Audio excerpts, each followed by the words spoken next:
15 दिन तक अलग अलग हम बहुत सारी बिरसा मुंडा जी के जीवन पर और जनजातियों के बारे में जानेंगे। जनजाति जो कि आदिकाल से यहाँ पे रह रही है, जंगल और झरनों और नदियों के आसपास इनके गांव रहते थे। इसी के बारे में आपको इस निबंध प्रतियोगिता में लिखना है। बिरसा मुंडा का जन्म सन 1875 15 नवंबर को हुआ था और 15 नवंबर को ही जनजातीय गौरव दिवस मनाया जाता है उनके जन्मदिन के उपलक्ष्य में। और 6 जून 1990 को इनका देहांत हुआ था अंग्रेजों के जेल में भेजे से। इससे पहले इन्होंने बहुत ही कम उम्र में बहुत सारे अच्छे काम किए, जिनमें समाज सुधार का कार्य मेन था।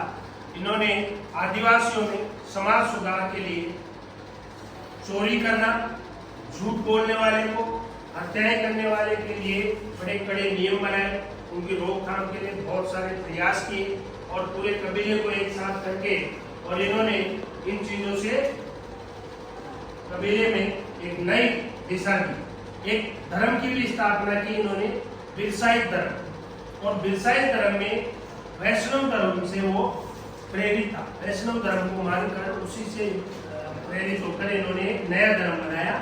उस धर्म में बृहस्पतिवार को फूल और दातुन तोड़ना मना था, पेड़ पौधों से, यानी बहुत कठोर उसके नियम थे।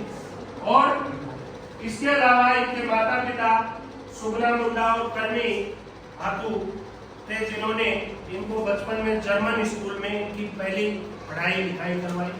लेकिन वहाँ पे मिशनरियों द्वारा और ईसाइयों के कारण थोड़ा सा इनके साथ भेदभाव हुआ, और भेदभाव के कारण इन्होंने उसको छोड़ दिया।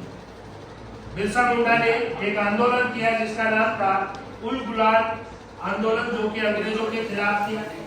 और बहुत एकजुट होकर उन्होंने अंग्रेजों के खिलाफ लड़ाई लड़ी। लेकिन कहते हैं ना, घर का बेदी लंका डाले तो घर का एक इन्हीं के साथ रहने वाले आदमी ने 500 रुपए का इन पर अंग्रेजों ने इनाम रखा था।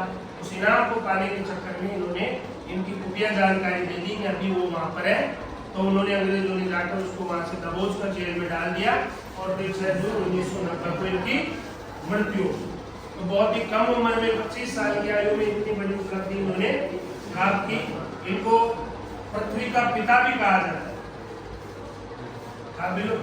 कबीलाई जो लोग हैं वो इनको भगवान के रूप में पूजते हैं और पृथ्वी के पिता के रूप में इनको मानते हैं। तो ऐसे बिरसा मुंडा थे। इनके बारे में अब आप सभी जो है निबंध प्रतियोगिता लिखेंगे, जिसमें इनके जीवन से जुड़ी सभी घटनाएं और इनके अच्छे कार्यों को लिखेंगे।